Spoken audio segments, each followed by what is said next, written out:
Hi everyone! Before we start this video, we wanted to give all of you a big thank you. Psych2Go's vision is to make psychology more accessible to everyone. Today's topic is on 6 habits that may make people dislike you. Whether you like it or not, there are things that you do that make people dislike you. Have you ever walked into a room and there was a know-it-all in the vicinity? You can whip up a conversation on any topic and that person would act like an expert. Before you can even gather your emotions and thoughts, you already dislike the person. On the other hand, you might be that person that has something to say about everything. The problem is that we aren't always aware of the things that we do that make people dislike us. See if you can spot your behavior on the list we provided in this video. Psych2Go presents to you 6 habits that make people dislike you.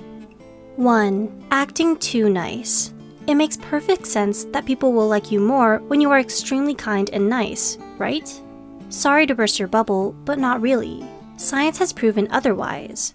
According to a 2010 study by researchers at Washington State University and the Desert Research Institute, people tend to avoid working with people who appear to be too altruistic and unselfish. But why?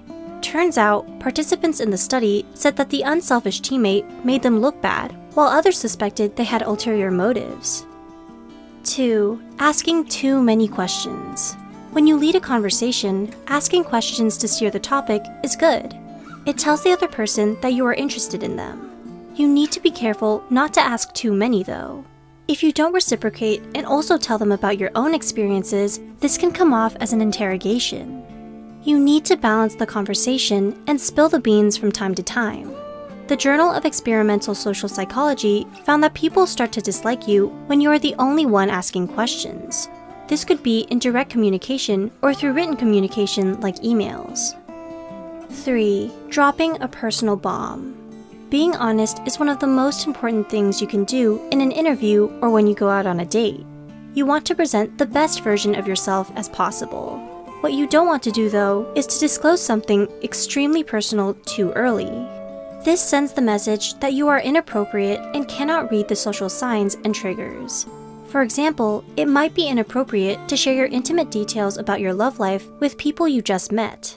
So, what are the things you could share with people you just met? Susan Spencer at Illinois State University found that speaking about hobbies and likes and dislikes will make you seem warmer and more likable. 4. You often hide your emotions. Somewhere along in your childhood, it became a common practice to hide and suppress your emotions. This is not the same as controlling your emotions, though. Studies have shown that people react better to a truthful display of emotions than hiding them. For example, someone made you upset because they said something that you think was insensitive. Instead of being passive-aggressive and giving them a cold shoulder, you sit down with them and calmly tell them how you felt when they said what they said.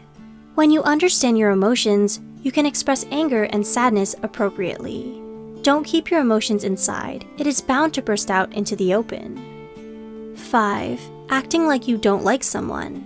You could potentially turn someone off when you don't express fondness for the person you're meeting. Have you ever heard of the term reciprocity of like? Well, it's actually a phenomenon when we think someone likes us, we tend to like them as well. When we expect people to accept us, we act warmer towards them, according to a 2009 study by researchers at University of Waterloo and the University of Manitoba. Not sure how a person you're interacting feels about you? Act like you like them and they'll probably like you back. 6. Giving a weak handshake. Have you ever greeted someone and found they have a weak handshake? Do you find it off-putting when someone cannot shake your hand properly? If you do, you are not alone. When someone has a weak handshake, they come across as someone who cannot manage pressure. In a study done by the University of Alabama, it was found that undergraduates who had a weak handshake were less positive and likable.